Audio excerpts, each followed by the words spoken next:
बांधवांनो, जय मल्हार.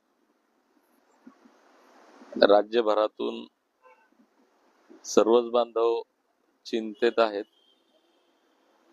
उपोषणाचा 7वा दिवस आहे. प्रकृती खरं म्हणजे कालच थोडीशी ढासळल्याचं मलाच जाणवत होतं. 6 महिन्यांपासून मागच्या उपोषणापासूनच रिकवर झालो नाही. आणि हे उपोषण मी खरं म्हणजे सांगितलं पहिले की उपोषण करायचं मलाही माहित नव्हतं, घरच्यांनाही माहित नाही, कुणालाच नाही सांगितलं तर उपोषण करायचं कामच नव्हतं. दुर्दैवानं हा निर्णय घ्यावा लागला, मजबुरीत घ्यावा लागला. काल तब्येत खराब झाल्याचं पाहून सकाळी सगळा परिवार घरून निघाला आणि ते रस्त्यामध्ये असतानाच परत आज सकाळी थोडी क्रिटिकल सिच्युएशन आली. पण चांगला आहे, काही अडचण नाही, त्याच्यामुळं काळजी करण्याचं कारण नाही. मी सांगितलं होतं तुम्ही येईपर्यंत मी स्ट्रॉंग राहील आणि मी स्ट्रॉंग आहे. तुम्ही आल्यानंतर मात्र मी जसं माझ्या निर्णयावर स्ट्रॉंग होतो, माझी तब्येत पण स्ट्रॉंग राहिली, तसं तुम्हाला सर्वांना पण स्ट्रॉंग राहायचंय. जोपर्यंत हा आरक्षणाचा प्रश्न सुटत नाही तोपर्यंत आपण थांबणार नाही. आता बऱ्याच बांधवांचे मेसेज आले, बरेच बांधव आमचे रस्त्यानं निघालेत. काही आता निघाले असतील, काही निघणार असतील. त्यांचं सर्वांचं अभिनंदन, स्वागत आहे. उद्या आपण सकाळी 9-10 पर्यंत पोहोचाल. पण जे बांधव आमचे घरी आहेत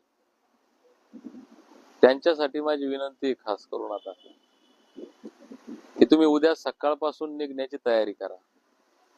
आता ज्या बांधवांनी आज घर सोडलंय, कदाचित त्यांच्या सोबत काही चटणी भाकरी घेऊन आले असतील,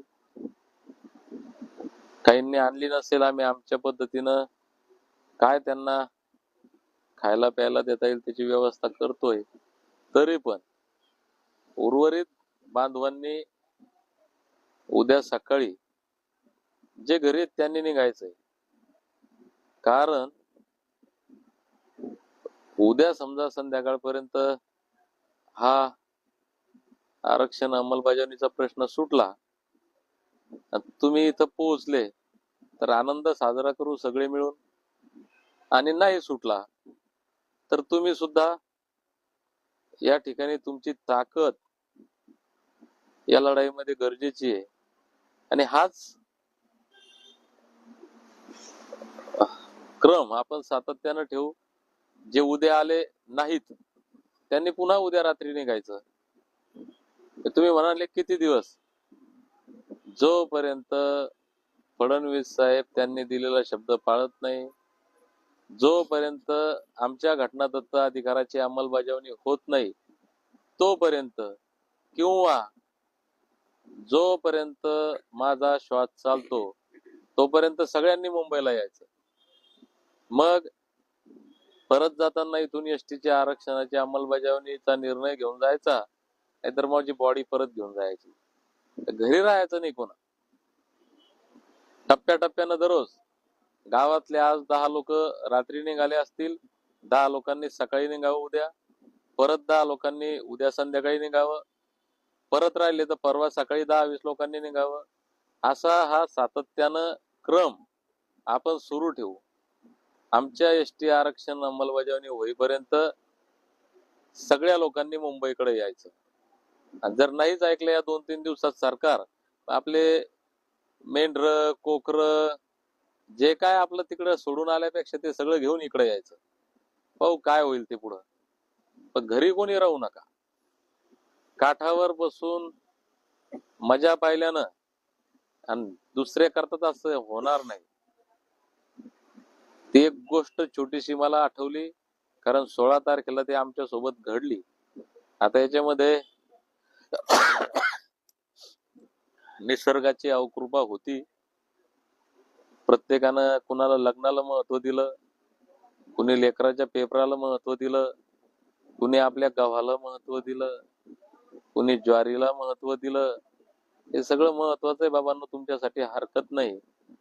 पण या सगळ्यात जास्त महत्वाचं आमच्या लेकरा बाळांचं भविष्य महत्वाचं. त्याच्यामुळं हे झालं ते सोडून द्या, उद्यापासून निर्णय घ्या. एकदा एका गावात गावकऱ्यांनी भंडारा करायचं ठरवलं आणि निर्णय झाला की गावात प्रत्येकच्या घरी गाई म्हशी आहेत, दूध आपल्या गावात प्रचंड प्रमाणात आहे. तेव्हा आपण दुधाची खीर बनवायची आणि मग ठरल्याप्रमाणे प्रत्येकानं आपापल्या घरून आपापल्या क्षमतेप्रमाणे 1 लिटर 2 लिटर 5 लिटर 10 लिटर दूध आणायचं आणि एक हौद त्या हौदामध्ये आणून टाकायचं. प्रत्येकाला असं वाटलं पवनकरवर 10 म्हशीवाला आहे, तो 10 लिटर दूध नेईल. विजय तमनरकडे 20 म्हशी आहे, तो 20 लिटर दूध नेईल. दीपक बोराडेकडे 2 म्हशी आहेत, तो 2 लिटर दूध नेईल. मी आपलं पाणी नेलं तर काय फरक पडतो? आणि दीपक बोराडेनं पाणीच आणलं, पवनकरवरनं पाणीच आणलं, विजय तमनरनं पाणीच आणलं. आमच्या आनंद भाऊला वाटलं आता एवढे सगळे रथी महारथी आहेत, आपलं 5 लिटर पाणी सपाटतंय त्यात. लोकांनी 1 लिटर आणायचं, आनंद भाऊनं 5 लिटर पाणी आणलं आणि सगळे अंधारात टाकून गेले. उजेडात आपलं पाणी उघडं नाही पडलं पाहिजे. आणि ज्यावेळेस दिवस उजाडा सकाळी दुधाचा पताच नाही त्याच्यात, सगळं पाणीच. तसं झालं आनंद भाऊ आपलं. सगळे मल्हार मावळे, सगळे सरदार, सगळे एकमेकाच्या भरोश्यावर राहिले.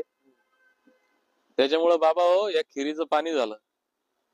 आमच्या लेकरा बाळांच्या भविष्यावर जर पाणी फिरवायचं नसेल तर घरी राहू नका. ज्या गावातून 10 आले त्यातून निघा, ज्या गावातून कोणीच आलं नाही त्या गावातून परत 10-20 या. आम्ही म्हणत नाही ना पूर्ण गाव या, पण प्रत्येक गावातून 10-10 20-20 लोक दररोज मुंबईला यायचं. त्याच्यामुळे आता घरी नाही थांबायचं, मुंबईला जायचं आणि मुंबईत जाऊन आमच्या लेकरा बाळांच्या कल्याणाचं बाबासाहेबांनी दिलेलं अमृत आमच्यासाठी घेऊन यायचं. जय मल्हार.